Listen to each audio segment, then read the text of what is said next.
Hello, YouTube. This is Cubby with the NACL Finals VoD review. This will be the last one that will be posted on YouTube. Then I will have VoD reviewed every game from NACL playoffs. I am proud of that one. And we've been putting in the work. Game 4 is going to be a drag. Let me just say that. But I think it was a fun series overall. Definitely the top two teams we had all split, as we've been talking about on stream. And yeah, let's get right into it. Oh, I forgot to do this. Fork! See, they don't even hear the songs on YouTube, guys.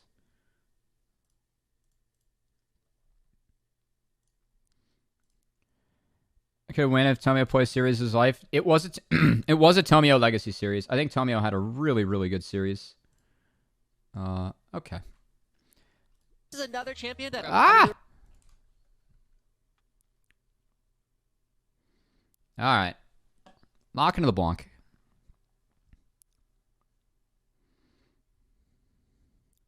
I've always been high on him individually. It's just like, can he make the right decisions? And he made a lot of really good decisions in this series. Okay. Oh, wait, they instant swapped. What the fuck? Okay, we're just going to leave it here. All right. So Dig went with this core quite a bit. You can play Draven to beat Zeri. This is a winning bot lane. You can't set up to dive. It's good. The Renekton, though, I mean, you can also dive this. So it's very aggressive from Dig, with Veigar being the late game insurance policy. I think that the pick with Veigar being able to create space actually ends up being pretty good because you can easily chain together Elise plus Veigar, which is not bad. And then on the flip side for C9, they stuck with his core for the majority of the game. I don't love Braum value into Elise plus Thresh, but I do think that Braum's really hard to dive, and you can easily front to back. I just think you need main engage, which Maokai does bring to the table. Also, Maokai does make it really tough. I think Maokai, like, into this core was way too big for C9, because Maokai gives you vision, gives you hard engage. It's everything that you want to do, like, to break compositions like this. And C9 does drop this game, but I think that the Maokai becomes so valuable, like, honestly, series defining. I thought the two things that were, like, series defining were the Renekton and the Maokai. And that's the one game that Insanity gets Veigar, and his Veigar is very good. Some good looking suits here. Shout out to Mazel with the bow tie. That's gonna be our nice VoD review analysis. And also the tie pin there for Josh. Oh, nice touch. Nice touch. Nice touch. I've got nothing. I just gotta watch. So, all right, this is our final. All right, so game plan here for Dig is definitely like, I think it's 3-wave dive bot. So I was kind of curious when I actually played towards the top side. Obviously, top's another option for him. But again, I was a little bit surprised.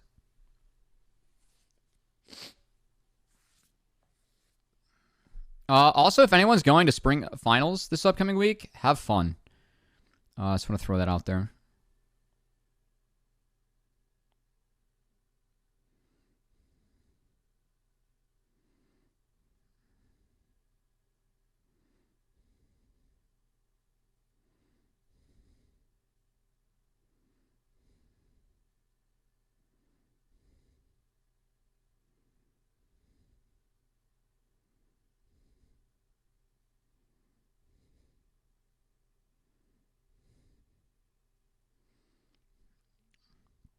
I will not be in attendance, but I do hope anyone that is has a good time. All right, so XU, 3 camps. Tomio got 3 camps here, but again, Tomio just gets stuck.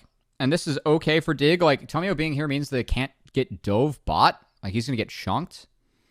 But again, it could be worse. It just means that, like, Prio goes over to the Elise. So, yeah. There's no dive, but at least gets a camp and then gets Wolves or Crab Prio. So again, Tomio's just kind of stuck here. Yeah, he's trying to see if Elise does dive. And then I think that Tomio should recall. Yeah, he could have recalled after that sapling, I think immediately. It might have helped him out a little bit. Hoon gets a ward on his Krugs too, so there's really good tracking up here for Dig early. So I think it's a decent use of early game. I mean, Elise gets to feast.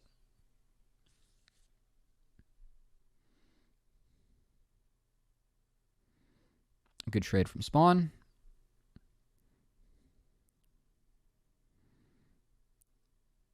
And then Krugs were skipped. I mean, Insanity's up a level. Tomio's level 3 still. So I think if Tomio maybe like does Krugs into wraps, he isn't there in time to hover this top dive, but this does get a little bit funky. Because again, Tomio's like down a level, which I think hurts a tad.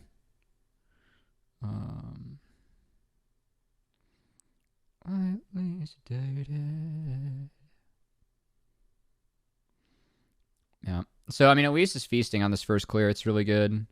I mean, you just got to play the first two clears so well as Elise. I think that this opener for XU, I mean, it's a no-brainer, but I think it was good. So.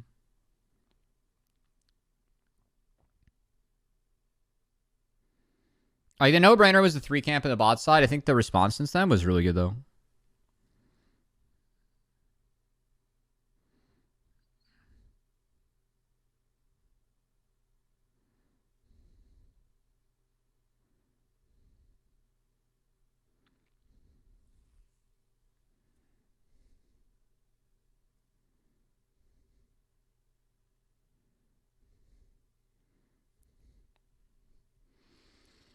All right, so Elise has Sorkies, and she's clearing out higher value camps as some of them respawn.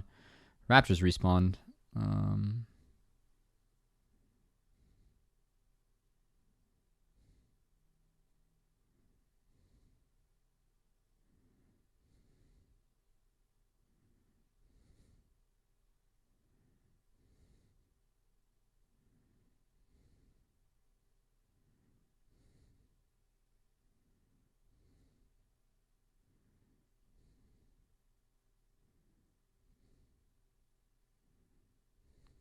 I feel the heat.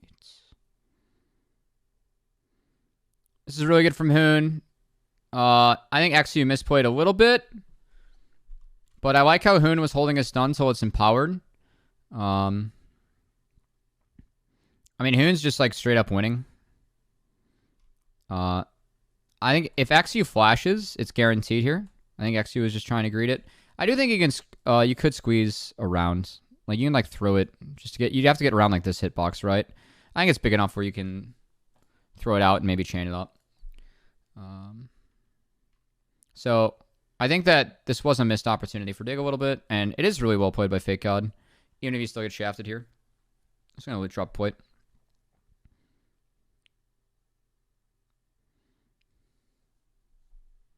Nothing else I went out to do. Then open up my arms and give it all to you. I feel the music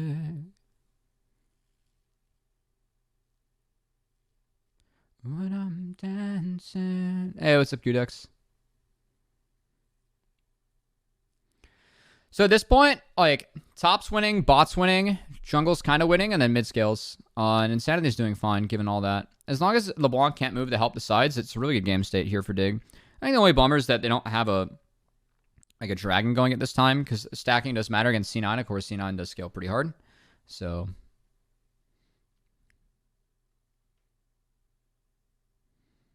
but Hoon is monstering top after that gank from XU.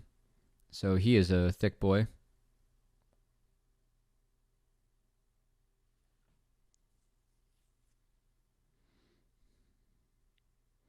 Yeah, I mean, it's a little bit late in the first drag, but not the end of the world. And I think, again, XU can, like, still feast if he wants.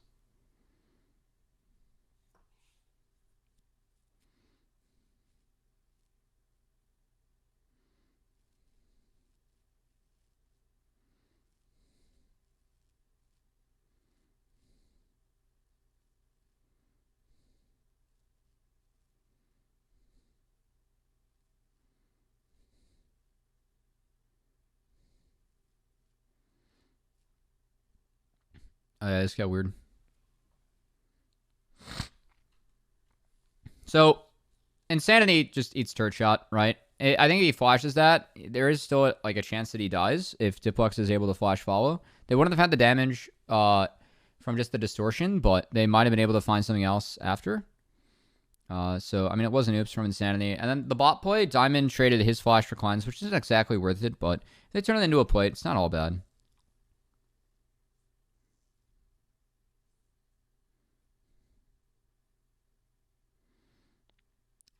I mean, Hoon's just gotten 4 plates to himself now. Pretty pog. There's nothing to look at here. But I don't mind how Insanity does drop Cage a lot in the wave. Because it does prevent minion damage. And against the Blanc, like, I mean, if you have the mana to do that, it's honestly not that bad. Scream to you. Speak to me too. I should have put your body through.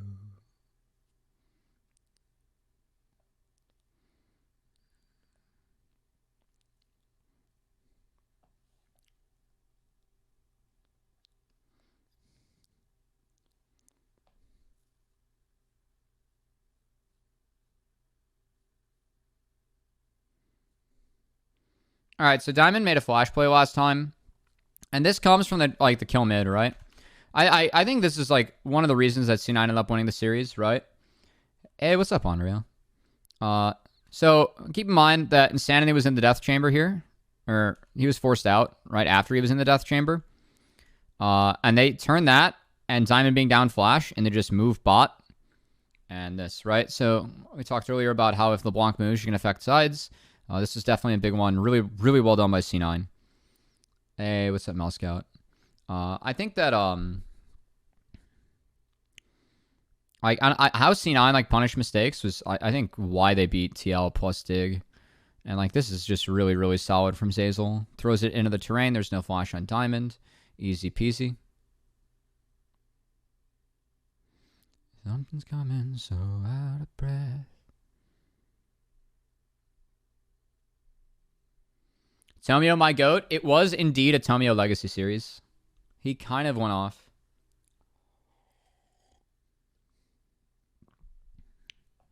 All right, so it's a 1K Goldie for Dig. I'd say that's a little bit behind where they want to be, given their comp at this point of the game. But it's not terrible. Like, I mean, Draven's up pretty good. You got plates on him. It's not bad.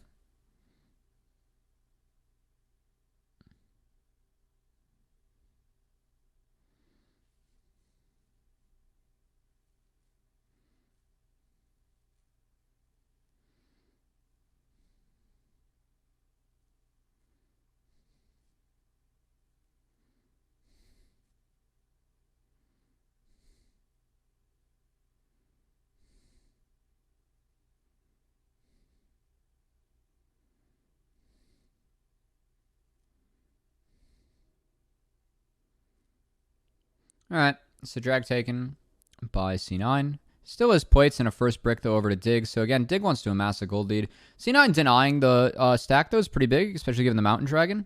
Let's see a trade here. It's a nice juke here from XC to get around that Q from the Braum on the land. That's fine.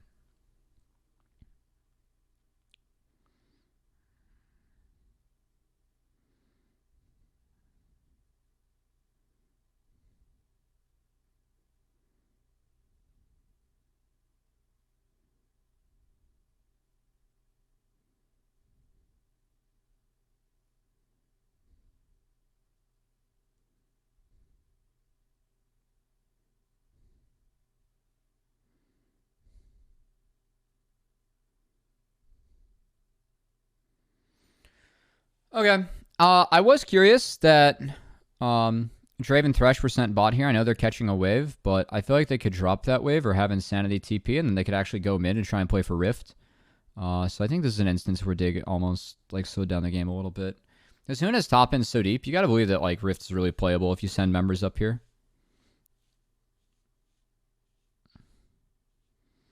And they get the pick. So I thought that was a missed assignment from Dig. So just to go back. So like on this deploy, I think here Draven and Thresh should go mid. Because you can play for Herald. Hoon's going to have top lane in deep. It's going to be a good setup here. Like, you can keep on getting top lane in deep. And I think that could be free Herald. So, it'd be good to pressure mid. And so I think this was a mistake from Dig. It's part of why Hoon gets caught out. Because like if they have two mid, then they can maybe like actually like step up and like find deeper vision to protect Hoon. But not the case. Now, the response from Dig is good, because they go straight for bot enter, which ends up being really good for them. So they do get the Draven more gold, which isn't all bad. But I do think that was an instance where maybe Dig could, like, at least play for the Herald, right? Mininar is good, but could get Herald and not sack Hoon. Hoon was too far up given the scenario, but still, I think that if the map state they put bot mid, Hoon's fine.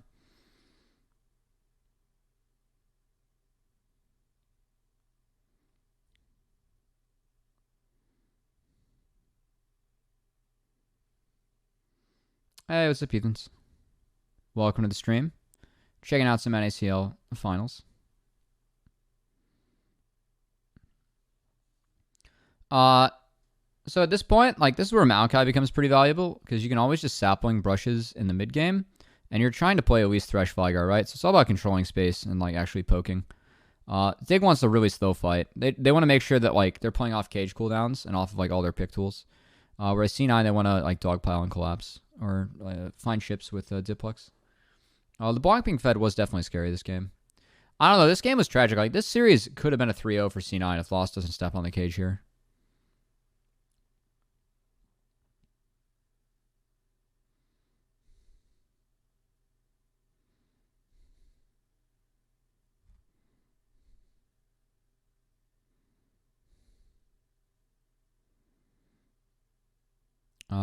So they have top and deep. Fake Gods deciding whether or not to sack. Dig has full control. This is really scary for C9.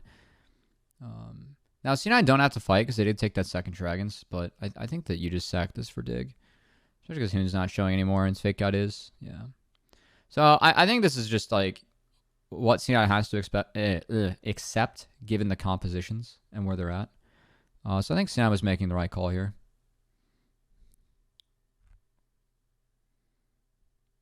Him getting that wave is pretty cool.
This is a good find from Dig.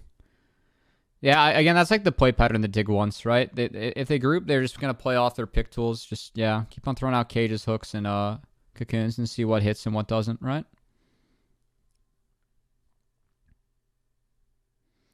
So that's like really the game plan for Dig moving forward. It's to get in like side lanes deep and then collapse and then try and like play around all the tools that they have.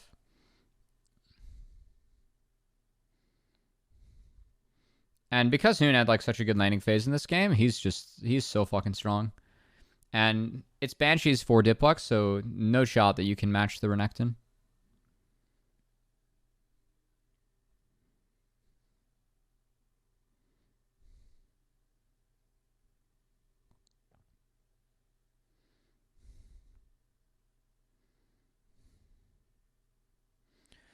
I mean, this game state though right now for C9 is like, it's not bad. Like they have scaling. I mean, Maokai's caught way back up. Keep in mind like how far behind Tomio was early in the game. Like, he's even in gold. Maokai's way more valuable in fights at this point. You're a big front line for Zeri. It's important.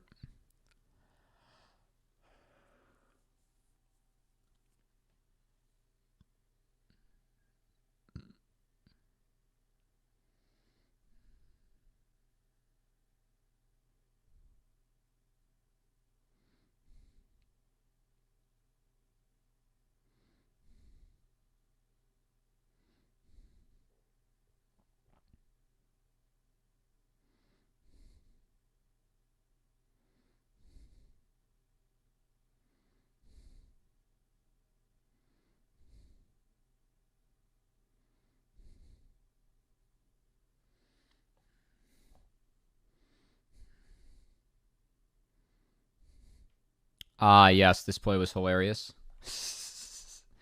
This is good from Dig. Like, again, the setup for Dig, like, Hoon gets a wave in deep, then they can link as a team.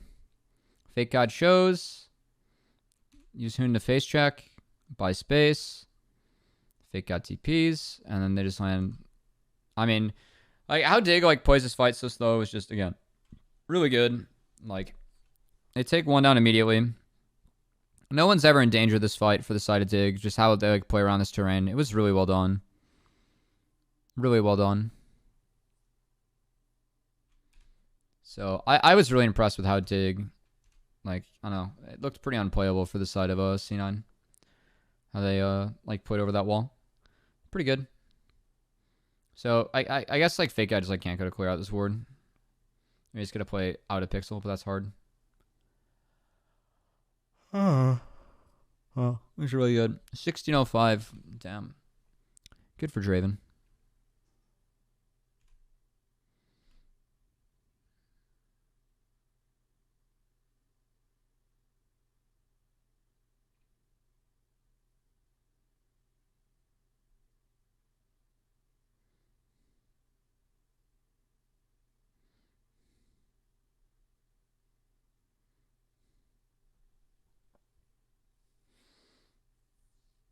So now, I mean, it's just Baron push and pull, or also Mountain Drake push and pull. I think, again, like, for Dig, side lanes at this point, like, Renekton's great. Renekton can't be touched by anyone.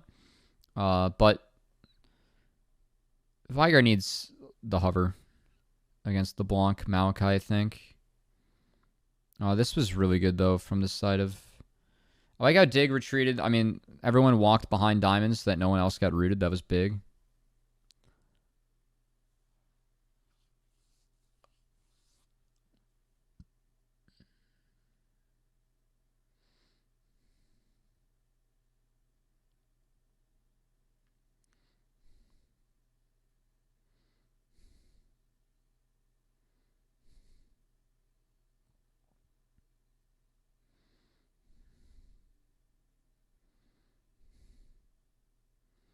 Oh, Insanity didn't get a stack. Bummer. Yeah, I mean, right now it's seesaw. Again, I think, like, this game was interesting because I think that Dig just played out the fights really well. I think that, like, they just have a really good idea of how to play around the Veigar, which doesn't surprise me given Insanity and his proficiency at Veigar, but it was better than a lot of the other teams we see in the league, and honestly, some LCS teams too.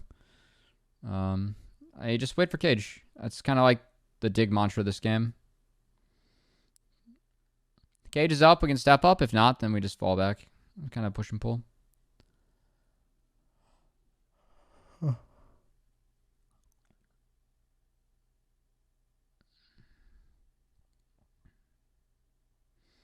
As he just using Cage to force Tipbox back. And they keep this dance going, and they always have priority to drag if they shift, right? Because they're forced. As long as C9 can't walk through that mid choke, then it's over.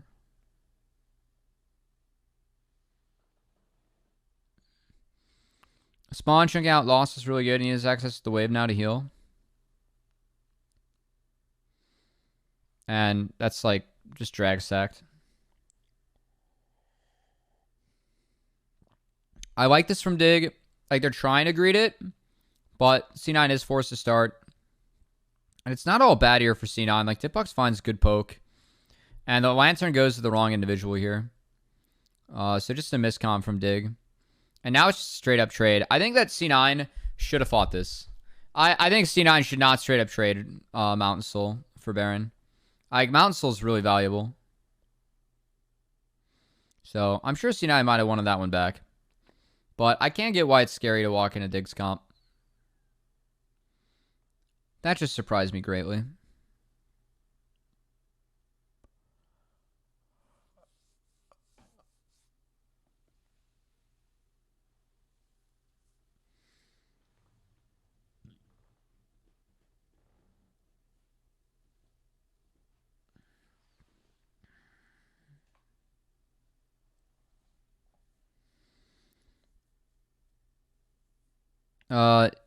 You can notice Insanity sold tier, I think, to get stopwatch at this point. And they know how important the next couple fights are.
All right. I mean, C9, like, with that Baron, again, that closed the gold gap a little bit, but you're still down Mountain Soul at this point. You have Zeri, right? It benefits a little bit off Mountain Soul, but it's really not that great.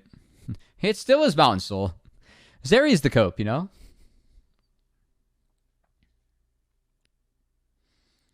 And the other thing is that you get Elder to spawn. I remember at this point in the game, I was talking about like how both monster objectives are 3 seconds away, so pretty much we just piss chill until then.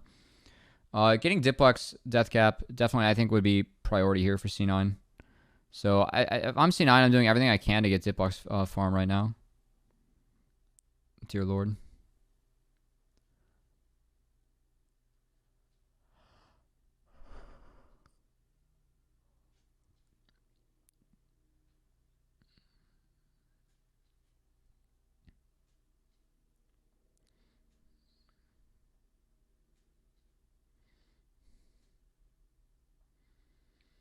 All right, so Dig long chase his fake god here, which is kind of funny. Insanity gets stuck. And they get a flash. We ignore the misses. They get a flash, you know? And even if stuff hits, maybe he dies, but probably still get a flash.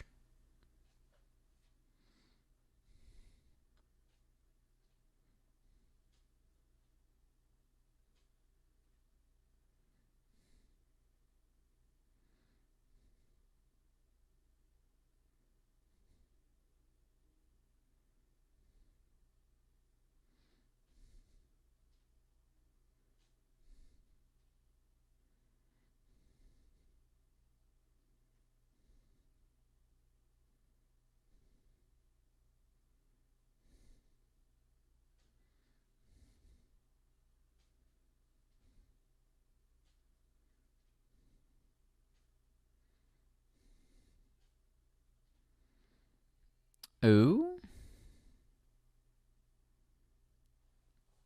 That's correct. This was the fight that they didn't set up well. Okay. So this, like, Insanity gets poked, and then Insanity's way too far up here. Like, that is... Like, he needs the Lantern, but it's so far up. And then Hoon just gets tugged to the back. It's a trade, but then they pick up Insanity, who, again, he's playing around Cage Timer. He's too far up, though. Like, if Lost is hitting him, that's a problem.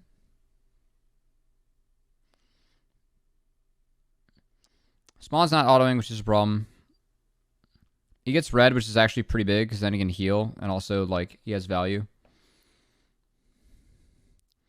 But that's a big deal, because, like, again, this is Elder, right?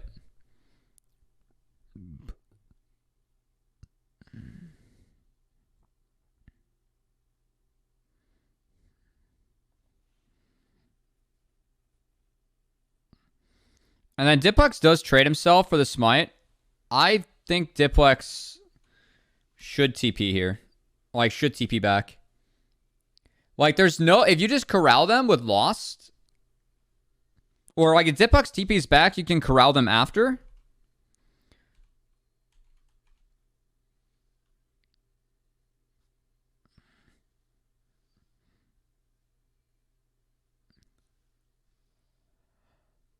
Yeah.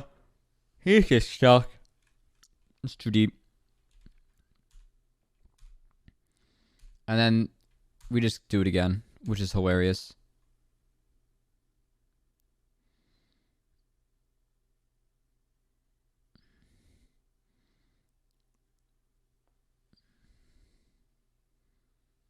Yeah, Lost just, like, walks in and has a bad flash. Like, he just melees into Hoon and dies. It's real bad. And that's literally how the game's lost.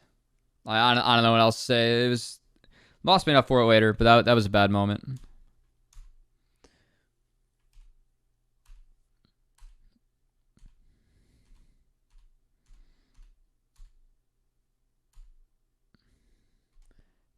Yeah, I mean, this is unforced. Yeah. Nice chain, though, from Hoon. We'll give him that. But, again, I think that was unforced. And then it's just Elder. End. That's game 1.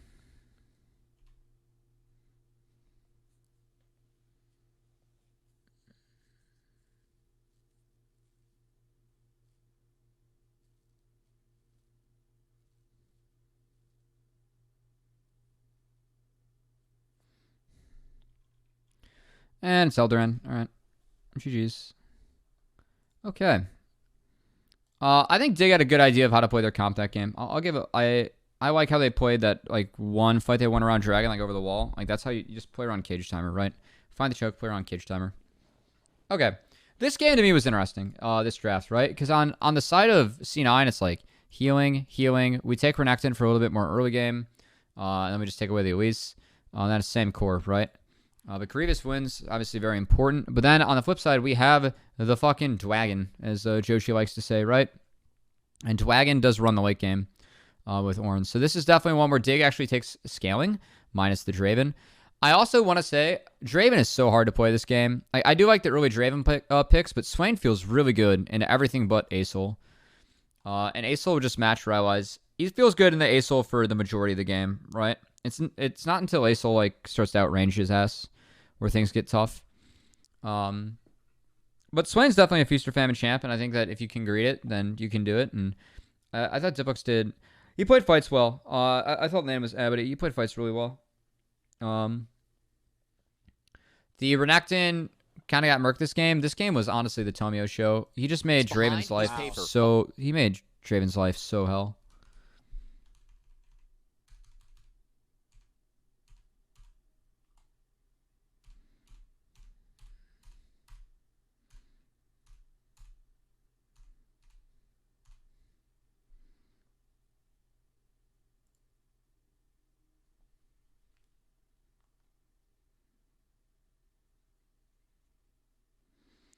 Okay, so it's bot to top starts. I found that interesting again, given the drafts. Like I feel like the Draven needs help with Rakan against the Soraka Zeri. Like you can slow Draven as he walks up like this and actually help Zeri a lot. And Soraka's so annoying, she lines her Qs.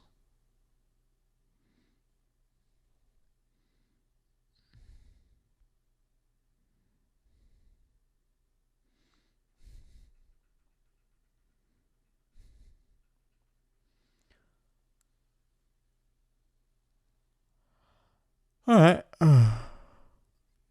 So, okay, it's warded out. He gets the bed, or puts a protective sapling down. And then he's going to cross. He's going to look mid. He gets nada. So it's a lot of wasted time early for Tomio.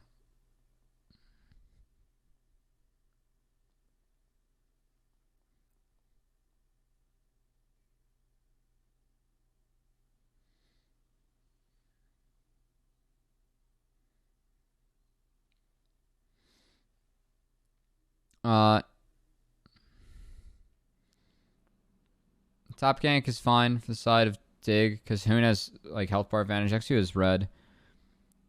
Given mid prio though, XU cannot play for that crab and cannot play for bot either, which is kind of tough. So he just, instead of basing here, he just kind of loops around. I think he probably could have based earlier. Would have been helpful.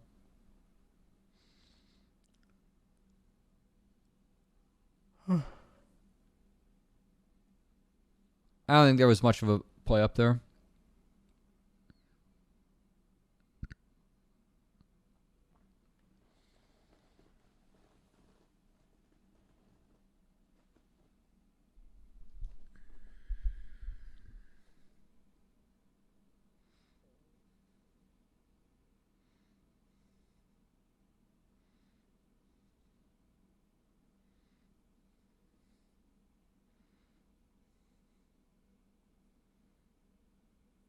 Oh, this song's so killing.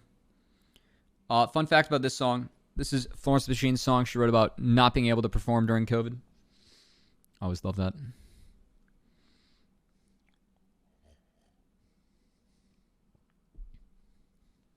Okay, so bot reset first for C9, and off that reset, they're going to take the dragon. I like this.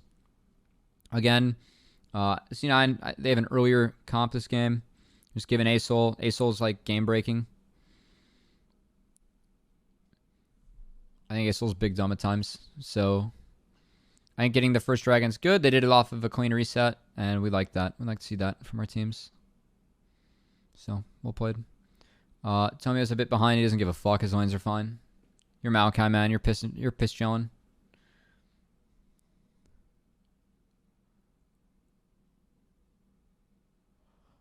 It's really tough. You're not going on Soraka, so. That's a good trade from Hoon. Minus the Q follow.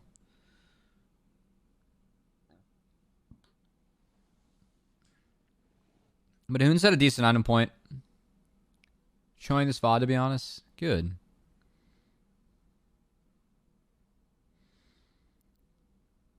It was a good final. I think that we had our top two teams playing, and I had a better team in the day one, as what happened the first time in the rematch, you know.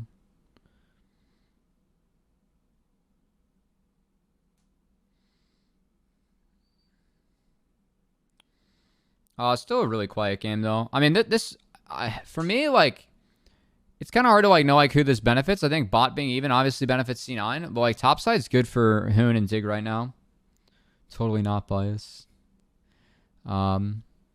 So I think it's a pretty close game. I think Herald fight was really big for C9 here. And, like, if I look at C9's comp, I think they 100% want to fight Herald with Renekton, Swain. Now, Wukong is really strong at this point of the game, but because you have Ace-Soul, it's just like, you gotta wait for the Dwagon. So, Renekton has top prio, and C9 again insta-turns this into Herald. I think how C9 plays map of their drafts is good.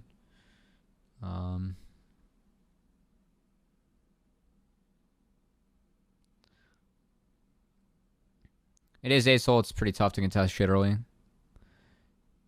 You are literally, like, worthless gassing. This was really clever from Hoon. I really like that, actually. He used E to kill the creep and then got the knockup in the tower against Fake Out. That was really, really clever and good. It's a good Ornn trick. Also, I love Emax second on Ornn. If you haven't read E, if you're maxing Q second on Ornn, you're fucking up. It is all about the Emax. I was on that Emax Ornn mid shit way back when Ornn was Omega busted. I think Nemesis was playing it a lot, actually. Or I think he put it in the comp game. Emax Ornn mid.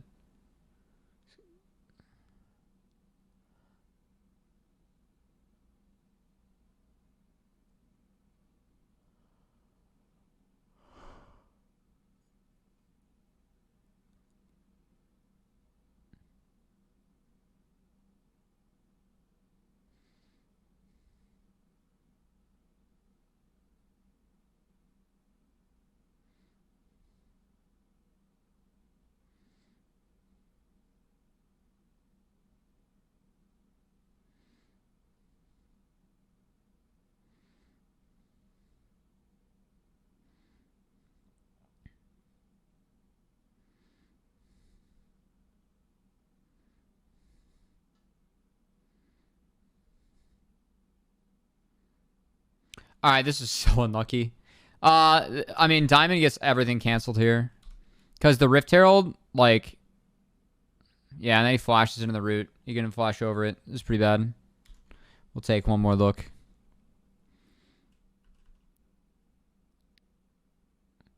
It's like he ERs, gets knocked up, and then it's flash for flash, which isn't the worst. But... there is no play on the Herald. So again, it's a crash and gold over to the Zeri, which is good. Hoon trades flash for flash top.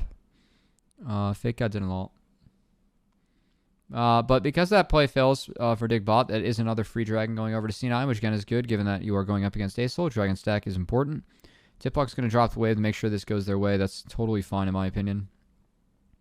Now, you don't get that dragon, the game gets way more forked. I'd rather just drop the wave. I think it was 100% necessary, but yeah. Zeyzal gets knocked up. He tries to take Boskin over, which we'll see in the replay, but this fight gets weird. Because like, if Swain is allowed to function like this, and also they're fighting on C9 side of the map, so Lost is beating spawn here, it really fucks the fight. I love the W2 from Diplex. Like, he knew exactly the timing on that against Ace-Soul. It was really good. And Sign they died with flash up, so well played. That was it was a really good fight from Diplex.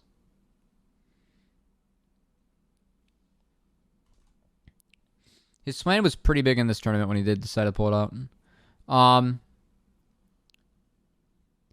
Yeah, it was pretty unlucky. I love Zeyzal walking up here, though. And then I love this, too, from Tomio. This is so good. So like again, off the back half of that play, like you can see Spawn, he's cleaning up a wave. Tomio's like, I'm still on the map. I'm just gonna wrap around. I got another ult. It's pretty sweet. And that gets Zeri first break. That's so big for C9. So I think Tomio, like on the back half of that play, actually did kind of crack this game open.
All right.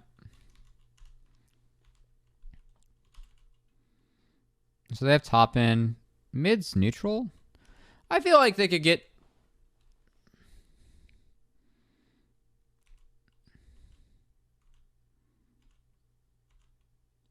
Why is Fake Out walking here? He has no TP.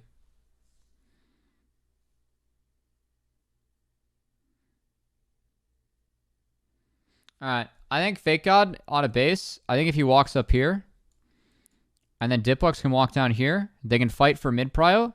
Leave Fake God up top. Because Fake God gets top, like, right now, right? At this point, if Fake God walks straight top, he's, like, wrapping around here. I think that's the right setup for C9, instead of having him here. And just to make sure, like, that wave's in. Now, it's shit against ASOL. But also, you can't hit the wave, like, on the next wave, because since C9 drops these waves to hit Herald now, it does give Dig a window to actually, like, kind of sneak on in. So they get the Herald, but they lose shit afterwards.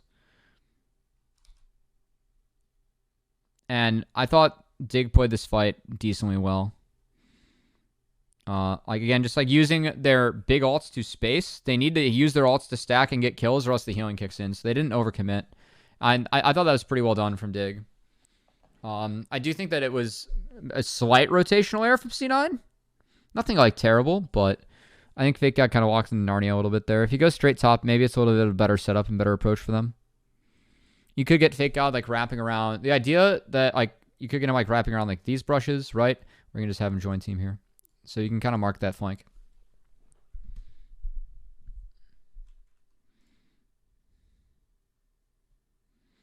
And now we have drag.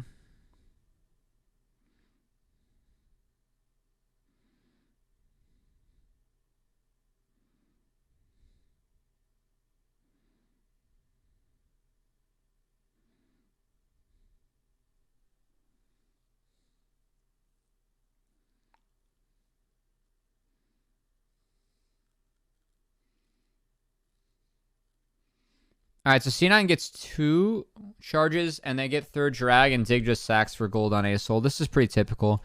I think most ASOL team or games we see, it usually is just first 3 drags given up. And then Diplux just alpha spawn.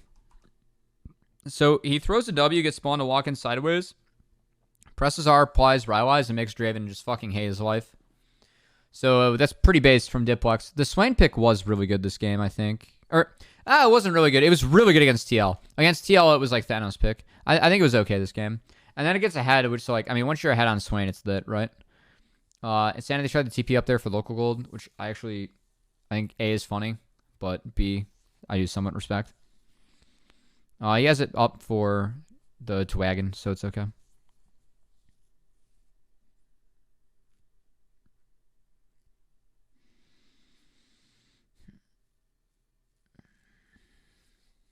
But I think Tomio's couple plays like really got C9 ahead. Like getting that bot outer and that second drag guaranteed. Like when they took down Spawn was really big when he wrapped around the turret. And then Maokai's just, I don't know. Maokai's just valuable pick. Just slows on slows on slows. Procs win, shit like that. Like a play like this even, like just getting a flash out of Spawn. Like Spawn's so low to start off this fight and he just gets taken down. Like this shit's so good from Tomio. Like,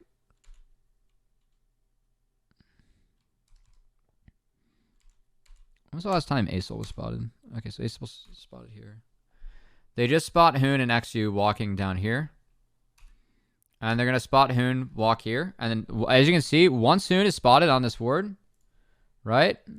That's when Tomio goes. This is good stuff. This is really good stuff, right? So, yeah, he's spotted. They insta-TP behind. This is a really good play from C9. I really like this. This is really, really good. So, yeah, even though Spawn goes the wrong way, like, they still have the Renekton collapsing. Spawn has to take a shit flash. He could have brought Tomio over the wall, maybe. It's a little bit more playable, and they're just running for the hills. The fact that, like, everyone else from Dig got out here is honestly a miracle. Oh, yeah, his combo's thick. It was a 4-man ASOL ult into a 4-man E, and it just wasn't enough.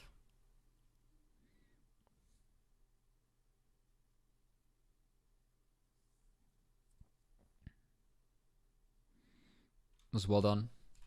So, I mean, I think the setup from C9 is really good. The turn from Dig was also good, right? But that setup from C9 is fantastic.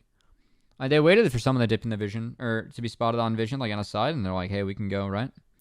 And then they fire TP off first, guaranteed. That's good stuff. It's really good stuff. Really well played. I think C9's, like, their ability to, like, read those cross-map plays and TPs has been their strength all season, so...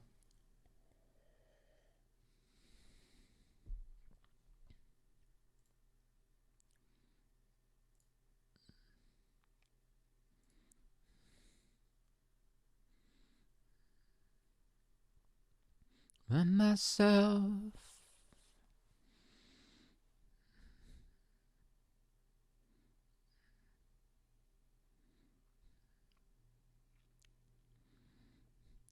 Oh, I don't blame myself.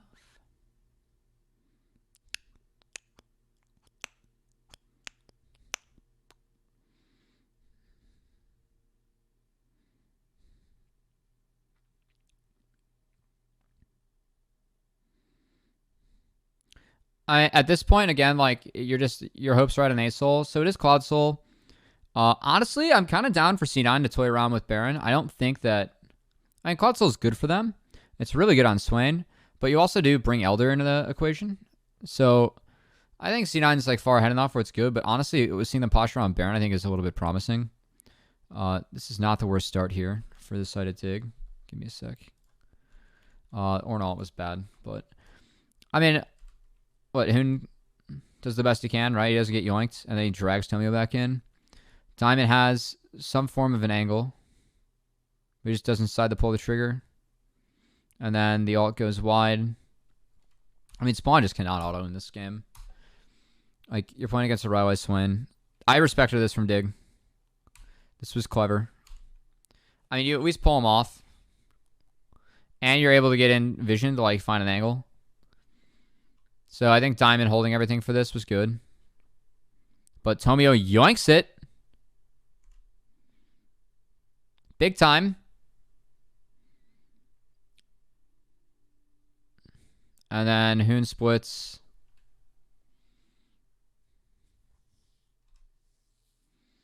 And they gotta... It's like Dig has to stay on the map for Dragon, which is pretty tough. This is where Ditbuck has the alpha TP. And then Tomio, I mean, again, just flash Dragon, right? So I think Insanity should flash here. Or at least needs to flash the Bramble Q. Because that's what fucks Dig, I think. So I think Insanity had a couple flashes that he would have liked to use / like once back. Because Ditbox just ruins the fight from here. Really good engagement from Tomio. Good target selection from C9. And that pays off big. Yeah, so they get Baron, they get Dragon, they get everything.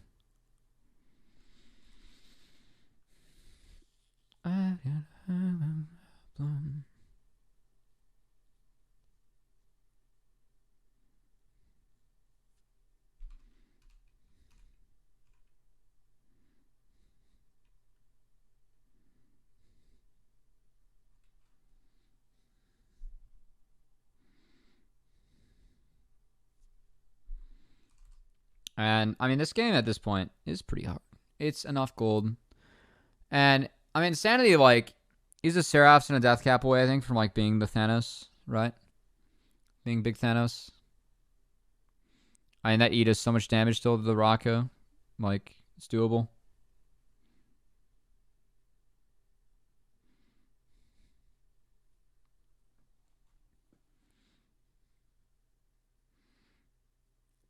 Actually, I wonder how Cleaver changes the Ornn Renekton matchup, like, in the later stages. Alright, so Ditpuck's flashes is a decent attempt. And honestly, Fake Out is a good angle, but it's a really good mark here from Dig. So I think the setup here is good from C9. Like, Hoon is being beat to the play, but check out this CC chain on Fake Out. This is really good.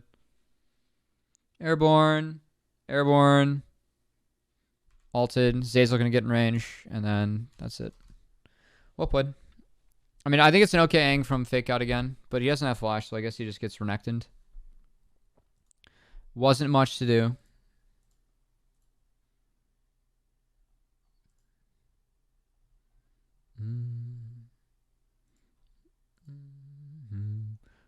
All the same, a long way down from here.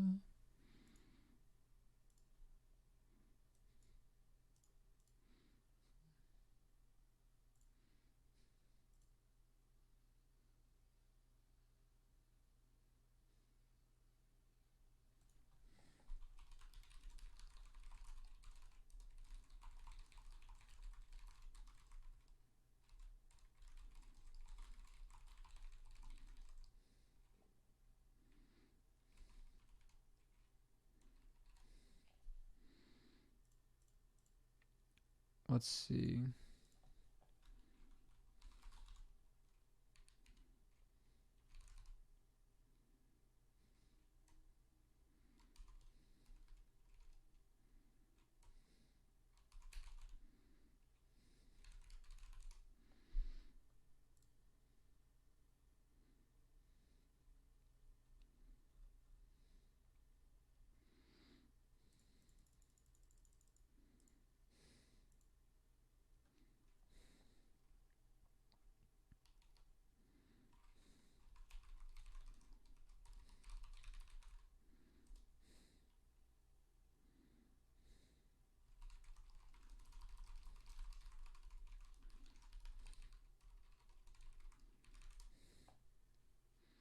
Okay.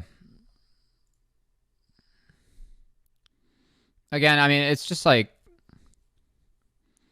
I think this is where Maokai is like really good. Like when you get part of the map as Maokai, it's just so hard to take the map back from him. And I really like how Insanity is playing this positioning wise, like just like throwing out Rywise cues pretty much. And it's a really good start to the fight, honestly. Like Diamond isn't in the best spot and kind of gets one tapped, so like he can't follow up. How can Diamond play this a little bit better? Oh, he just gets rooted there. He gets rooted twice. Oh, we got Maokai rooted. That sucks. Honestly, I think a Diamond can follow up and the engage is good, but like look at how much work Diplux does here. He's just chilling in the choke. I really like how he plays the Swain. He just has a really good understanding of like, hey, I'm just going to apply Rywise and like be annoying, right? I'm not going to overcommit. I think he did his job really well in that fight. So they just take the kill on the smite. And they go straight to Elder. And I mean, this is game. Once you get Elder, it's game. Then you get Baron. A good play from C9. And I think Diplux was really solid this game.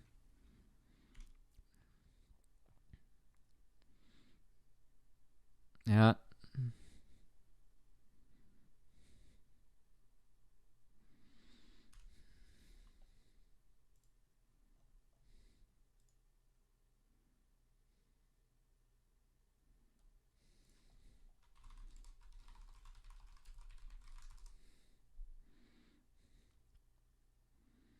All right, well played. It was a good game too.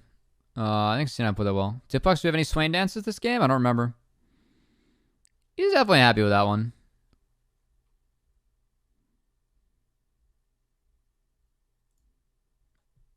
Yeah, a little back pat. It's good.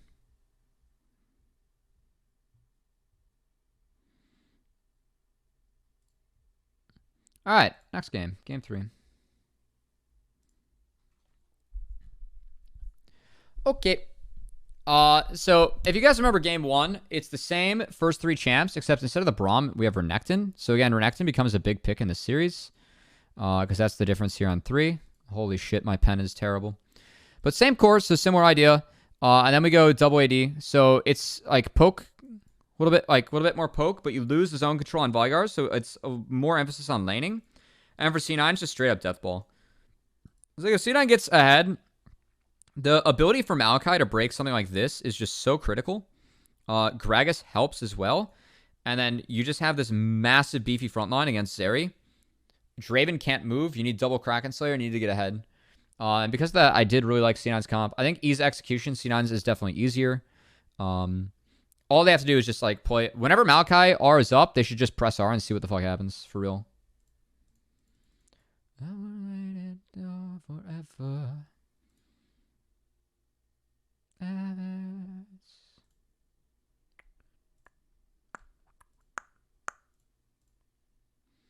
So I favored C9's draft pretty heavily in the last 2 games. I think if you're going to play this identity as Dig, then you just have to take away Maokai. I know at least into Maokai is big, but if you don't get anything in the first couple waves, it's like you're pretty fucked. That's kind of what happened in this one. Okay, so this is scouted. There are sweepers available. Oh, this is a good copy pasta from in the chat.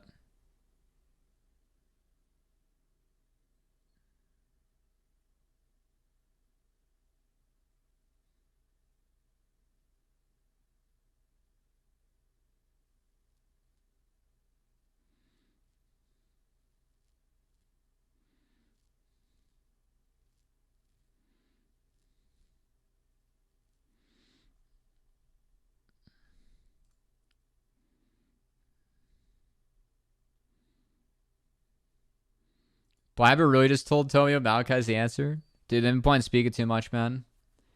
Dude, that's so funny, though. Like, Blabber and Armeo are, like, the other guys, the other junglers in C9, and then it's Tomio, the boys. So, this clear for me, like, Xyu's going straight top. Like, he doesn't go top to dive. And Tomio matches, which, again, I think is really good from Tomio. And he manages to get a bonus camp away from Xyu. Like, he only gets a couple tidbits here. And they protect from the dive. So, Jace doesn't get, like, Omega ahead. And Fake God goes for PTA Renekton with the one-shot in the Prowlers this game. That was really good. Like, the value he gets from this is so high. And I think Game 4 was definitely, like, the Tomio Legacy game. This was the Fake God Legacy game, for sure. I think Tomio was just really good in the series. But Fake God went Faker mode in this game, honestly. Like, this Renekton becomes just such a fucking terror. And again, like, there's no one that can deal with Prowler's Claw Renekton as Dig. So I thought it was a really good pick. From Fake God, just ended up being really good. And maybe a bit of like a short-sightedness by Dig, just given what the draft was in the comp. But I mean, so far, Elise has been 100% neutralized. Tomio got a first base off. Like, he didn't really lose much. I mean, Elise is up in 1 camp. There's 2 bonus camps on her side of the map, and she's going to double crab because of the lane prio for Dig. But, I mean, C9, they're fine with this, right? You just need to get 1 foothold into the game.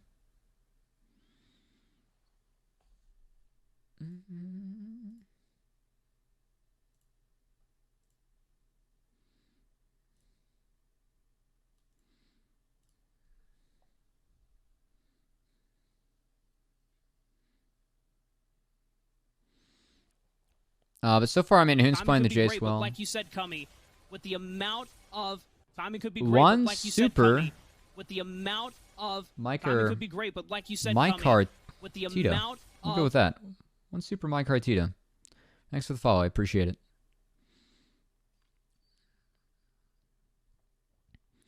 All right. So, I mean, Hoon's off to a decent start. Again, Tomio protected from the dive. And, like, Tomio's only down a camp or 2. This is all fine and dandy. Again, Dig haven't gotten any significant leads off their lanes yet.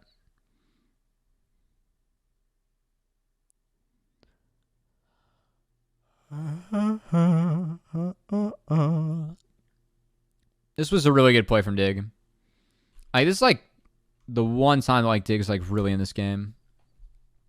So I mean, I don't mind the setup from Diplex. When was the last time Elise? I mean, Elise is coming out of base, so she's not spotted. They just control ward to this side. Oh, she is spotted. I mean, it's kind of like mid play. But Tomio flashes in. Alright, if Tomio doesn't walk back here, I actually think if Tomio walks up and doesn't burn flash, then it's winnable. But he has to flash. Yeah, I don't think he should flash here. I think if he's playing up and he's ready for this, then they can actually chain it without him flashing, then it's actually winnable. Because what happens now is like they just focus down. It's good target selection from Dig.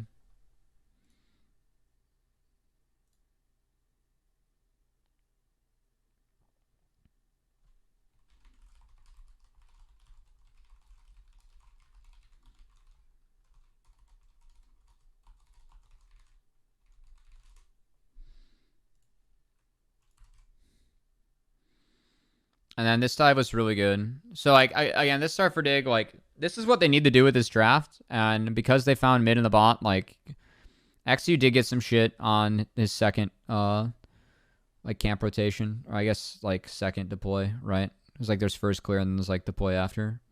His deploy after was good. I do think that's a bit of an error from Telmio to not actually walk up there, or a bit of a miscomm for sure.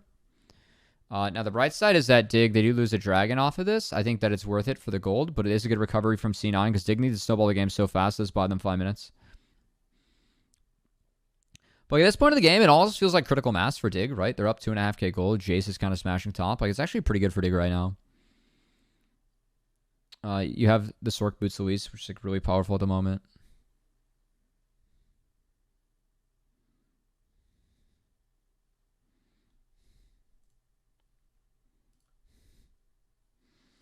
Yeah, it's like XG is taking away camps. This is all good, fine and dandy. Tommy is doing his best to keep up, but again, like given the pressure that Dig has, XG does have like a full all-you-can-eat buffet of the map.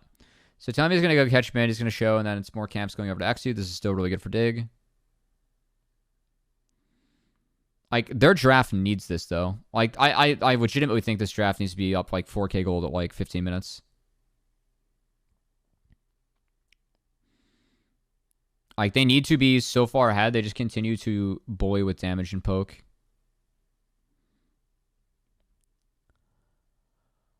Harold gets reset, which is really big.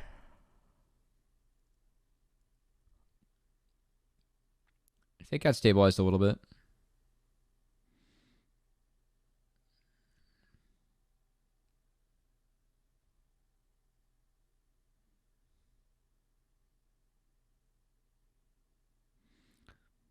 I mean, if Hoon hits the shock blast, it's like, it's actually playable, but he's got no TP right now, and then he just dies. Yeah. That was a big oops. It was a big oops. Yeah, I can see Hoon. He was like a little bit delayed in the camera. Axu, the lad. What's up, Lauren? Good to see you. So I mean, like, that's big, right? Because it gets fake out into the lane. On lethality, like, you need to play up and use your abilities.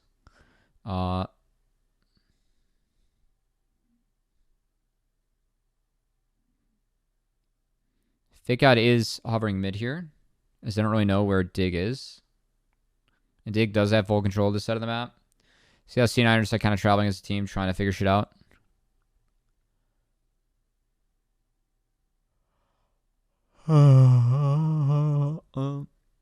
So, actually, what the fuck happened here from C9? What was this deploy? So this is after the solo kill. Zeri, Brahmer mid, post Herald. What? Wait. Lost and Zazel totally agree fake out here, though. Because, like, fake out's, like, walking bot. Because, like, that wave's running away from them, right? It's like they want to fix it. And there's a wave bouncing into them. Like, at the moment, Spawn and Diamond are, like, actually going to match that top wave. I think C9 should have stuck to this. Like, they kind of grief their line assignments here. Like, look at what happens with fake out after this on the minimap. Like, he actually is just a fucking lost puppy, this poor guy. Because his bot lane was like, we're going to go top. And then they're like, nope. And then he walks bot and it's like, oh, look, their bot lane's here. I can't do anything. Uh-oh. And then he's still missing waves. And he carries this game, guys. He fucking carries this game. He got monster grief by his team here. Like, my read on this, right, is, look at this. Like, okay, look at C9's bot lane. There's 2 waves about to crash, right? If they're not shoving this and they're walking top, they're like, all right, we're going the top wave. Fake God's like, okay, I got bot, right? If Fake God goes back top right now, he's chilling, man. He has a wave bouncing into him. Like, he just killed Hoon. He flash. So, like, Hoon does have flash, but, like, still you're renecting. Like, you can make a play. Then Zeyzal and Nos are like, nope. And look at Fake God. He just jerks off for, like, 45 seconds. This poor guy. He can't even get the mid-wave tip boxes there. He's back bot again. He literally went a minute and a half without any waves. Holy shit.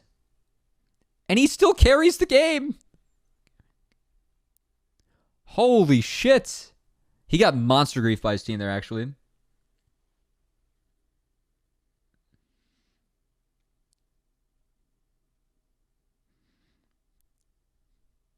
This poor guy. If you don't think bot lane privilege exists, just timestamp that clip, all right? C9 definitely has bot lane privilege, all right? That is the prio. All right, second drag is up because bot lane's top. They have to sack to dig. But it's only a 2k gold lead again. That's fine. And then look at this. Oh, I love this. I love this. I love this. I love this. I love this. This is too deep. It's really well played by Diamond, but the idea from C9 is good. Right? Because whenever you have Maokai ult, you should just be throwing it at, like, literally just throwing it at dig.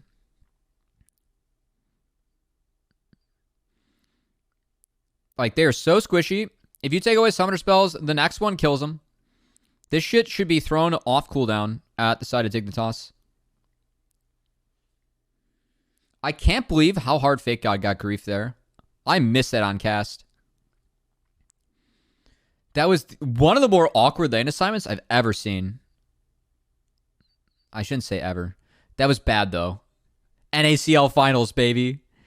We have our top winner walking around for 90 seconds like, guys, I'm fucking homeless. I just solo killed my opponent, and I'm homeless.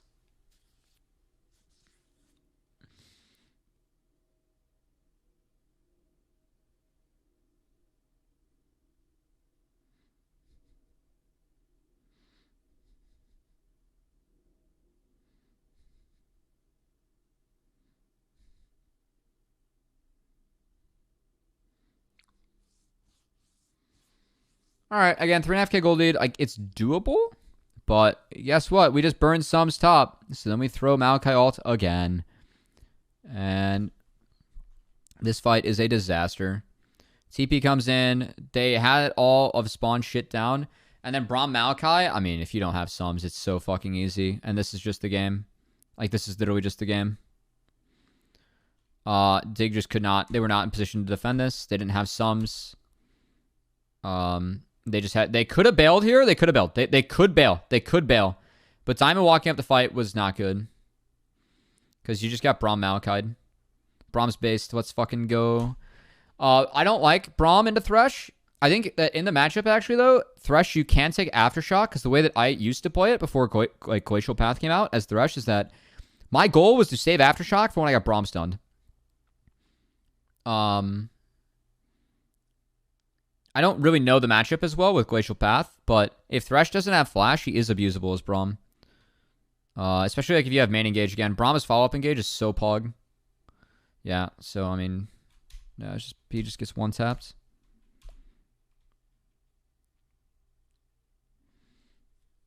I also think it's a Spellbook lane. I mean, you're going up against Draven, so it's Guardian's fine. But the game's literally over here, folks. Like, the comp that Dig has just has not enough gas in the tank. And now that C9 has map control, yes, it's a closer in gold. But all Dig can do is play out 3 lanes with their 2 ADs. All C9 needs to do is just stack armor. And then whenever you see anyone, if Tomio has R and sees someone, he should press it. That's how you play this game.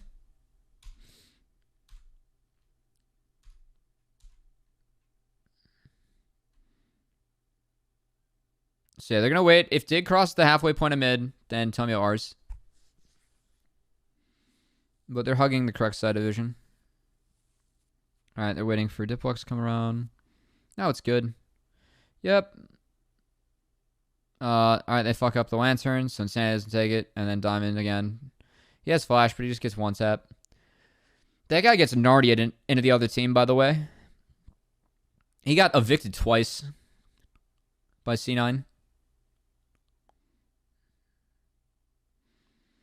So, yeah, I mean, Dig can poke, of course, but they have no tools to actually fight the Death Ball, right? So, I think Death Ball was a good answer here. I mean, you're playing... If my plan was to play Elise Thresh, I know Maokai is... I think if you're playing Draven, Maokai is so good against Draven. It's so hard. You just cannot move.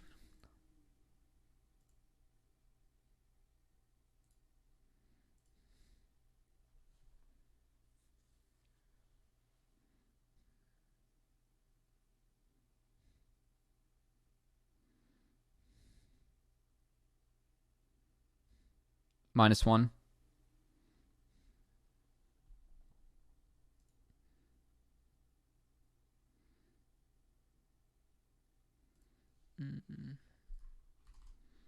Yep. Sweet. Goodbye. Easy.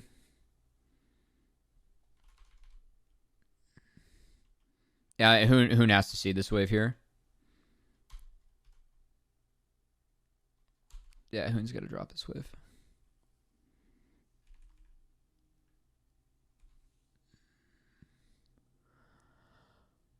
He's dead. Braum Maokai is pretty sweet, though, no? Hi, Bubby. Did you miss me? Be honest. You do keep chat more alive.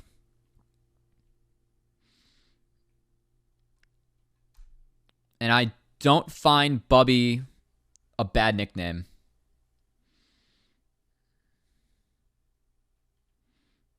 Smile. Yeah, I hope all is well. We're going to wrap up these two games, and then I'm going to pop a bottle of wine and talk about the split.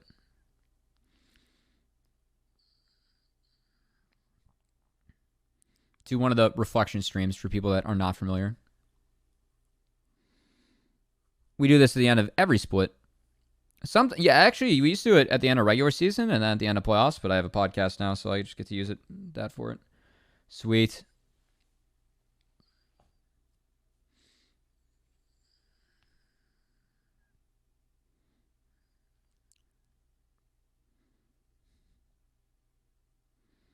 Giga exciting? Yeah, everything in my life's giga exciting, you know?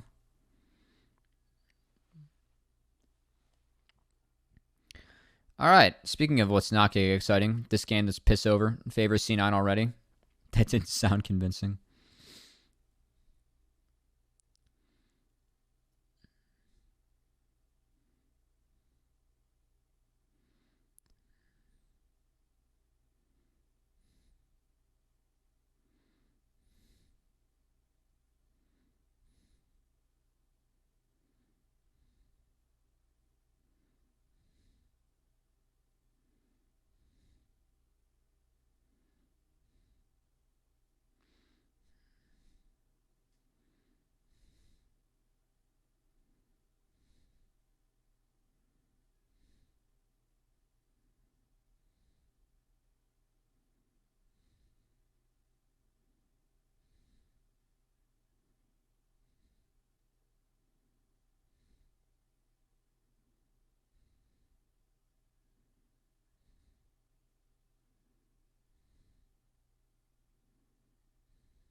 In my mind. So again, it's really hard for Dig. I think Maokai is so good against the comp that Dig has. Like, they're trying to play pick poke. Maokai can break that and scout that. And you can see Tomio just like he's trying to protect the flank. He's gonna sap that brush again. Yeah, they can check with Zeri W2. Alright, so now Dig has to go bot. Guess what? We already have a sap here. Guess what? You get Braum queued, and then that's a sick angle for Maokai ult. And everyone dies. Like, it's that easy at this point of the game. And Fake Guy just takes literally all of Hoon's health from one combo as Renekton. It's pretty sweet. Dig, literally that's the closest that Dig can fight that, by the way. Like, that was a super high value Maokai ult. They kited out enough so like Zeri couldn't consistently DPS. And Hoon at least survived. And they're still forked. Yeah, the Death Ball was really good into The pick poke that Dig had. Oh my god. And they just get forced out by Diplux here. The casts were so good. Doesn't even matter. Well played, C9.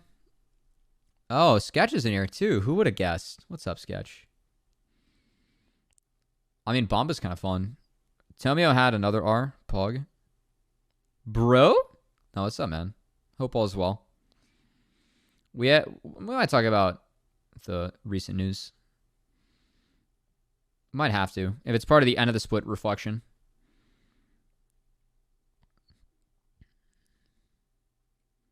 Ooh, actually, if we're going to do that, 3 and sparked a watch streak. Oh my god. Twitch is trying to push their new features. Actually, if I'm going to open up a bottle of wine and chat about the end of the split, I need to go put that bottle of wine in the fridge after this because it is indeed a Chardonnay. It's a nice one too. For Bubby XOXO. I believe that Chris usually calls my stream Cubby XXX.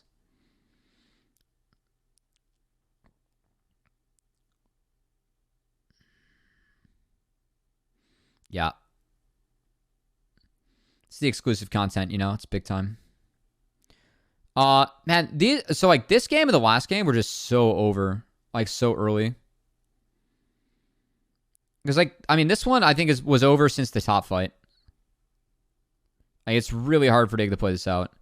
And the last game, like, it's the Tomio Legacy game, you know?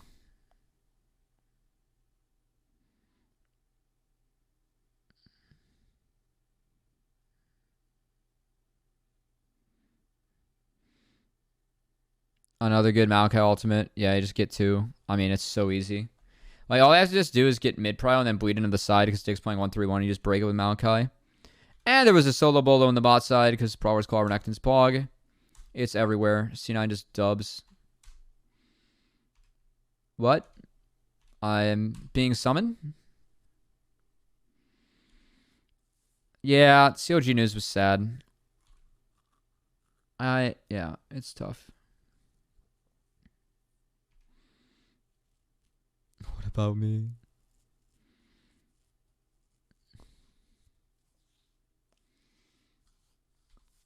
Okay, another Maokai ult. I mean, right when Diamond spots it, but oh my god, actually takes the Lancer. No. Wait, they actually get out.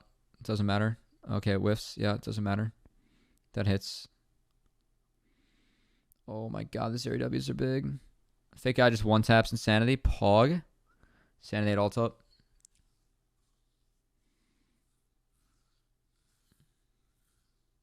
I heard a bit.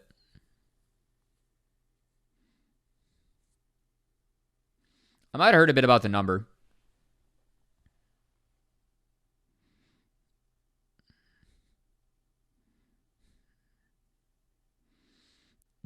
The number the COG went for. A batch of cookies for all COG employees let go. I mean, that's a pretty sick offer, honestly. All right, zoning ult.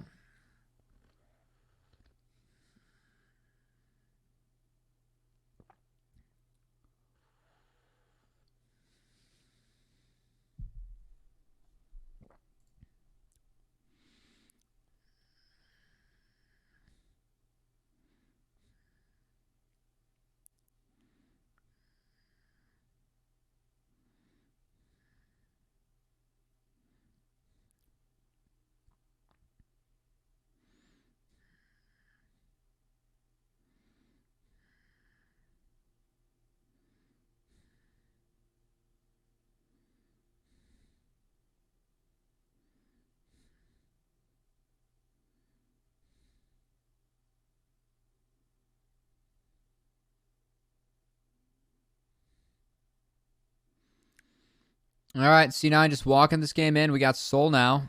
And we have Baron in the buck 30. There's nothing that Zig can do on the map. They're just catching waves at this point.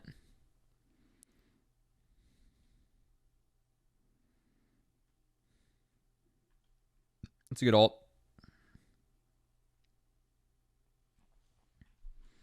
It's a nice lantern. But again, you can see how much Dig, like, They can't do damage into Maokai.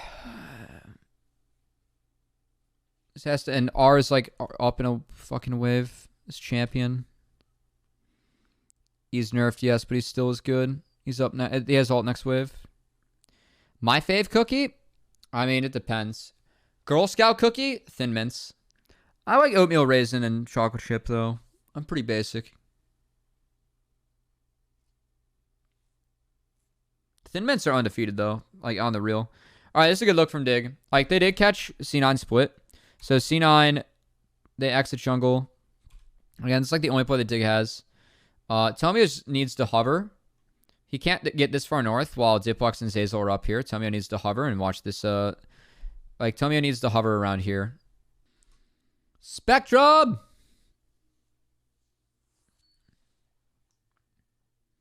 God damn it, Spectrum. Alright. I missed you, man. We're going to go back a little bit, just in case. Alright, so this is the last play that Dig made, right? They found the pick on the Zeyzal.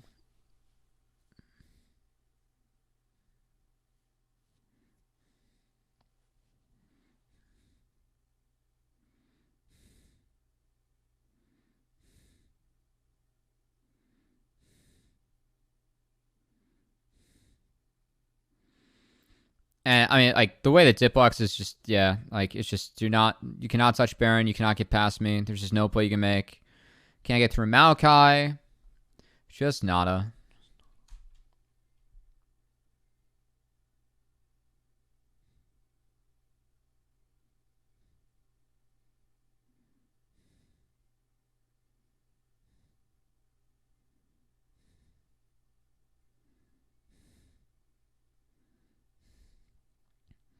When is your Mel Manipulator music arc, Cubby? What the fuck does that even mean? I think Eden qualifies. I like Eden. I listen to some Machine Gun Kelly, but I'm mostly old shit. Mostly old shit.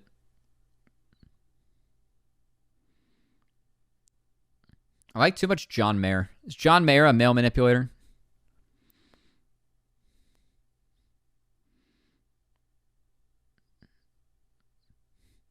Metal Jazz? Oh, I did put on some Snarky Puppy the other time that we played some Teamfight Manager. Big fan of Snarky Puppy. All right, this is a really good buffer from Zeyzal. Yeah, that's really good brawl mechanics. Pretty solid. Diplex goes golden. Fake God. Yeah, just one taps everyone. Has stopwatch, and then this is GG.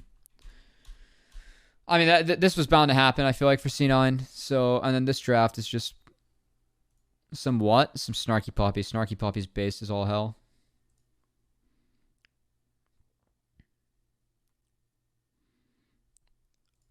Give me a sec. Oh, I got some good shit queued up. We'll queue up one Snarky Puppy song. It's a wit. I'm gonna jam out too much to it, though.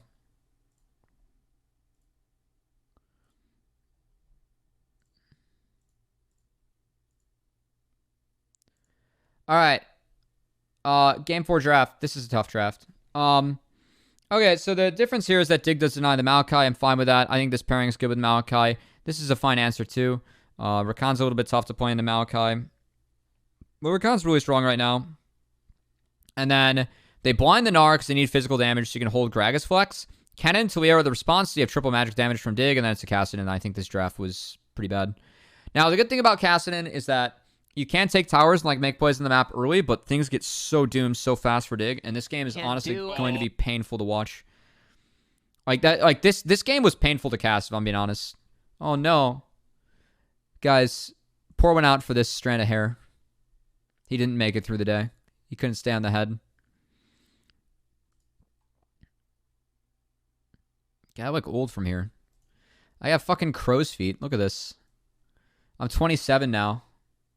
That's not good. Oh, stray hair too. Oh. This is honestly going to be more entertaining than the VoD review for this actual game. Yeah, you're old. God damn it.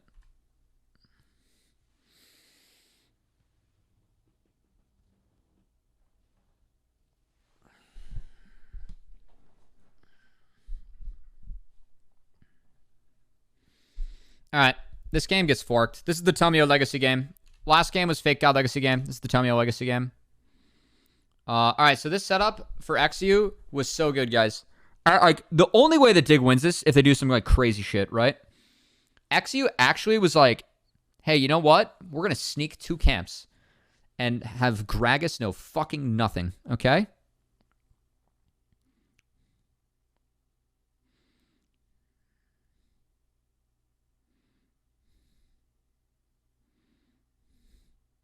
Also, I lost to a Master Tier Aphelios player yesterday. Felt bad. Yeah, so XU just walks out with 2 camps, and it's sweet, okay?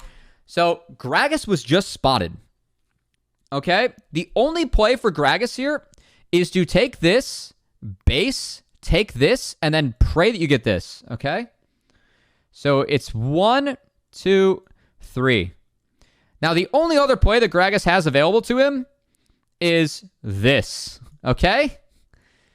Who knows this? Because XU, so he bluffs like he's going to bot side, and then he goes top, which I actually really liked. He would have spotted on the Raptors anyway. All right, so who knows this, right? He doesn't have this wave all the way in. That's fine. It's wave 3, right? He's building one up. So he wards. Good job, Hoon. You're making sure that the only other move that Tomio has besides base, do Gromp, and then go Crab is covered. But the issue is you still fucking burn E right here. I can tell that he burn E. Watch how he moves on the map. He burns E right here. Watch the cannon. Watch the cannon. See how he zips up there? And then there's an insta-go ping. So he uses E and ends up right here. What are we doing? It's the only play he has. I was a bit tilted.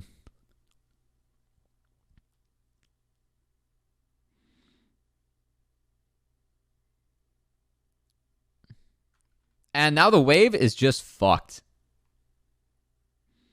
And XU's like whole lead is like, it's now a first base fiendish for Graggy, which is very good. And XU's just like, God damn it. Like, this game is over.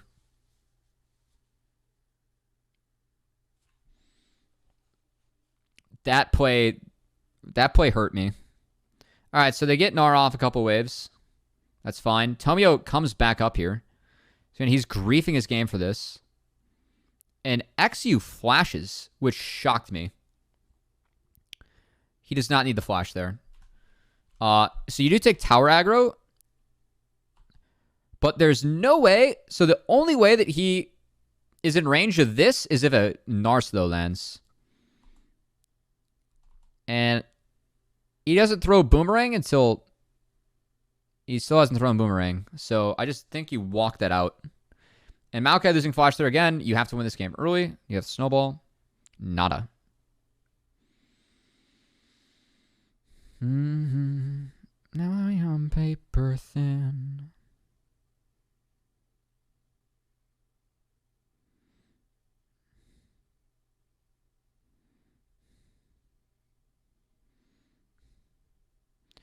All right, so XU then goes for Dubu Crab, which since he has bot prio, he gets. But this game is still griefed because Gnar, like if Gnar gets ahead in this matchup, Gnar can win it. Kind of needs to stay ahead in this matchup. And he can, but he did not this game. We did not respect the one move that Gragas could have made, guys. He was spotted going to Krug, so we dropped the ward. There was no respect, Head. Minimal respect. It feels like pain.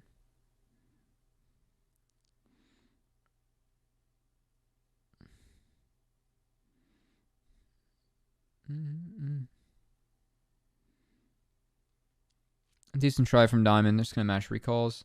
Oh, love this from Tomio, by the way. All right, what do we do? We wrap up our next clear top. Guess what? He gets the caddy, and he goes down again.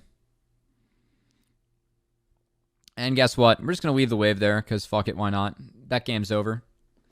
Top lane's over, and now we have Merc Shreds on Gnar against triple magic damage. Top side. Hooray!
Decent chip there.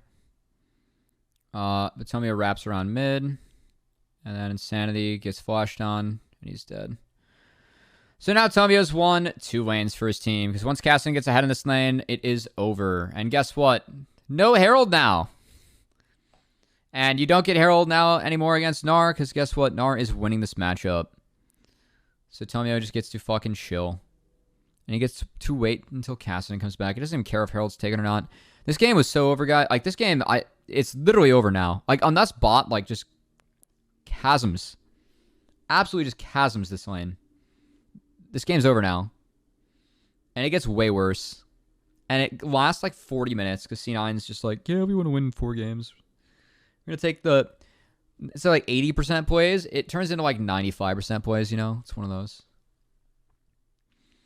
So, I mean, like, lost as a plate. That's cool.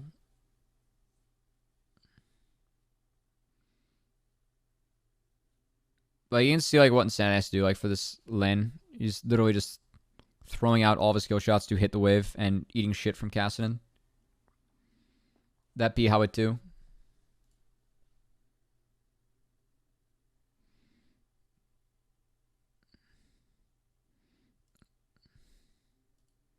This is a Riftmaker Gnar angle. Yeah, honestly true. This game's so GG'd. Gnar could build fucking... he could build Death Gap and this game still won.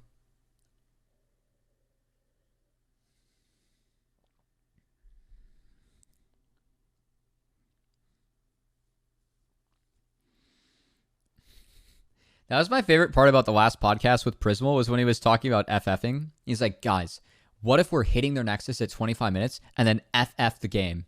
And then we beat them in the next 3. Imagine the damage that would do. I think a Brazilian team should for sure do that. Like, FF a game when you're like on a team's Nexus in a best of 3 and then win the next 2. How fucking sick would that be? Like, how is that not front page of Reddit? Come on. This is a great content idea, guys. Would you get fined? Yeah, probably you should. Maybe I shouldn't encourage this as a caster. But also, how fucking funny would that be? And what a speech to hype up the boys, too. All right, this was really sick from Zeyzal. All right, so Zeyzal flashes preemptively to make sure that Diamond can't flash out. It's pretty sweet. And it's just perfectly chained. So he cannot move. Maybe if that Q slow lands, they get a cleanse or something. But, nope. Pretty sweet. Why would you get fined? You utilized all the tools available to you. True, it's part of the game. Get fined for emotes, Pug. Actually, I think way back there was a time in League where, like, someone actually did get fined. All right, Insanity did not flash. If he flashes the R animation there, he could actually win that. A little bit risky, though. There was a time where I think someone got fined though for emote spamming or like something. Again, guys, this game is so fucked. Like, the only thing that Dig has going for them is that they have 2 dragons, but they're down 1k gold with a triple magic damage topside. It's so forked.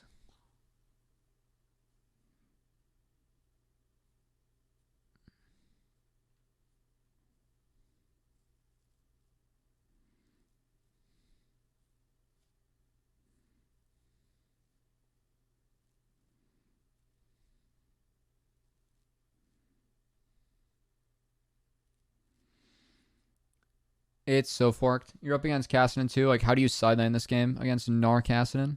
You do not. So, like, when objectives are down, it's just like everyone gets blasted. The only thing they have going for them is that Aphelios got first brick and is farmed.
Yay, this game's fun.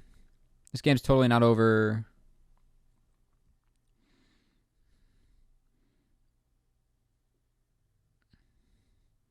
Alright, I mean, this ult's fine to get mid.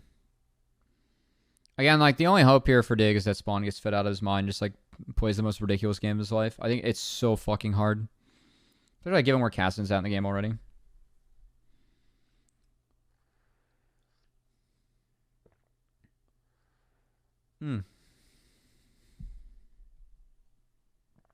I didn't show my wine. Damn it.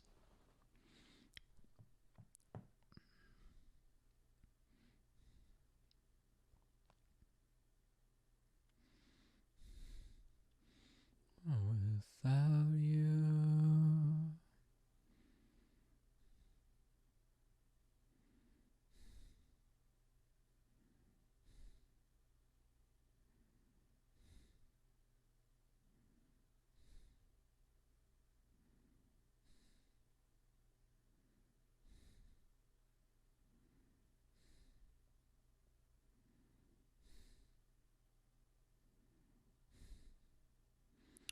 I like this setup here from C9. Like, I think Tipbox on this angle is good. Kind of has TP because he's catching waves. It's a good... again, like, you get damage on the Dipbox, but, like, who cares?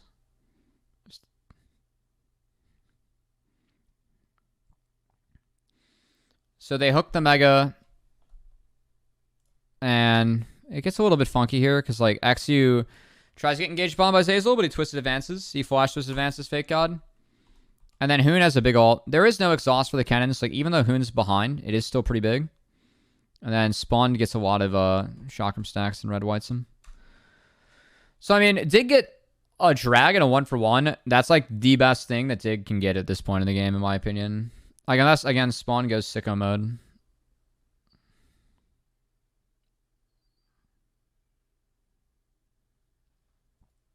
It's a nice ult from... I think it's okay ult from Tomio, but...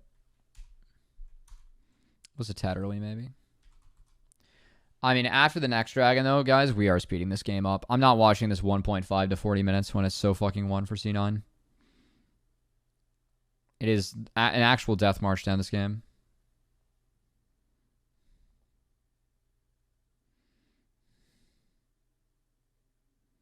Alright, here's some snarky puppy. This shit bangs. I promise.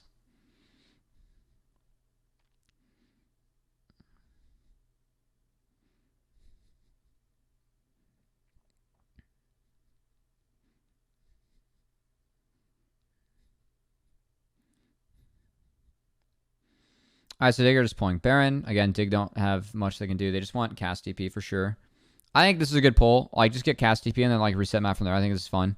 Dig don't have much of a choice. They can outside lane. This is where they lose the game, though. Dipbuck sneaks in here. Not spotted, so he gets here. And then Tomio knocks Spawn in. Spawn has to flash. And it's Zeri W in the Narrock into... Zeri gets a double kill with ult. And then Zeyzal hits it from the side. Hoon gets Mega Nard out. And it's just a fucking wipe. And then Diamond goes down. And that's game. Like, it's actually a mega game. So we're going to 2x the rest. This is the only time I have 2x'd any game, by the way. Reviewing playoffs since the best of fives. On purpose. I also really hated my call during this play. So I said that it was Gragas damage because I thought the Gnar Q was a Gragas Q from Tomio, given where they're positioned, and I just didn't see it. I was kind of mad about that. It was an oops. It was the cast, though, that was big from Tomio that set it up. Also, Tomio is such a hero in this game. I kind of assumed it was him. Like, he absolutely nuked top lane, got Hoon out of the game, and then won mid earlier than on schedule. Dipbox is 1 away from 16. 7k gold lead for the Castellan team. All I have to do is just prevent drag from going over, and it's GG's.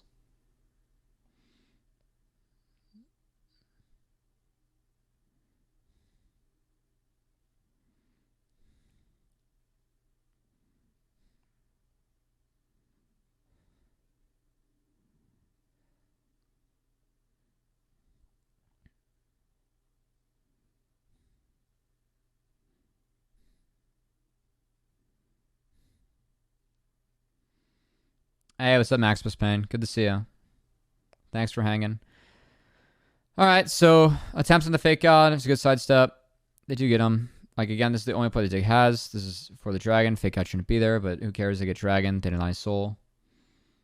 Again, this game is Omega over. You have 16 casting and you're up 8k gold. It's cool.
All right, so casting is 18 now. It's cool. We're literally just waiting for the dragons to... Oh, Raz, you walked into some good music. This is a... I love this group. This gets a little funky here, though. But it's pretty good. These guys are killing. This is all live, by the way. Okay. This game is Omega over. This is the only game I've 2x'd in playoffs, guys. This was actually the saddest game ever. I really think this game ended at like 7 minutes.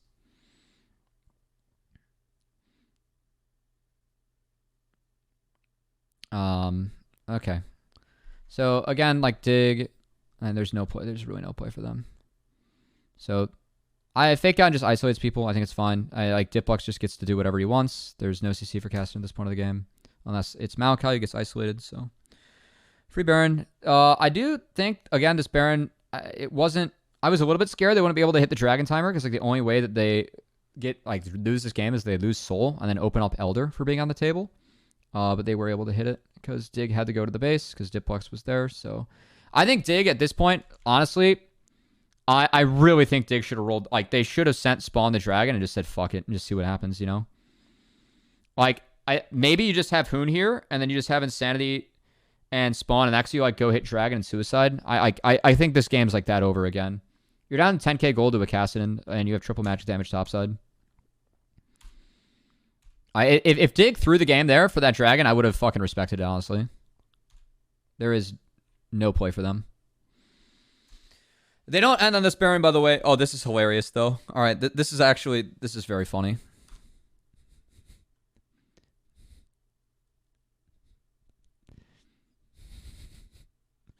He almost gets out, guys.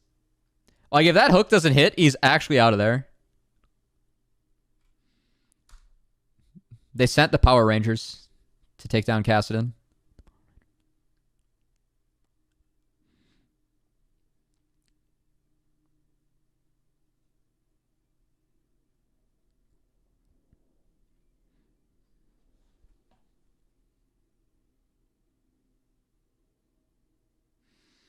Dude, Ningus is good, like you said. The video is great. See, yeah, no, like this group's killing.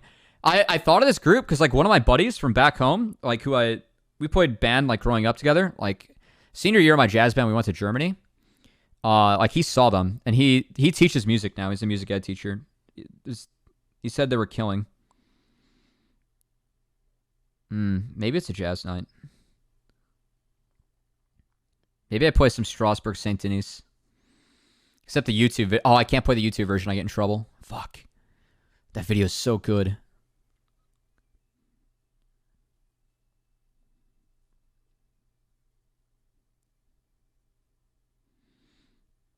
After this, I'll talk about Split a little bit, but then we're kind of chilling tonight. Oh, this game was such a drag, man. Like, this game's... we just talked about how this game was fucking over for so long.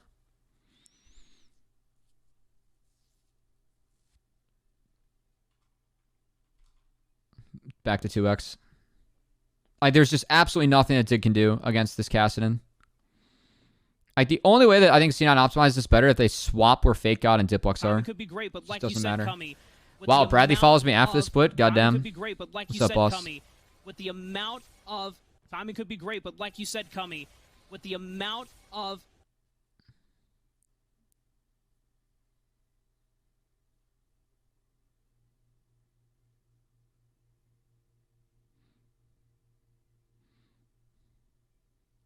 I didn't even realize I don't fall. Nice cope, dude.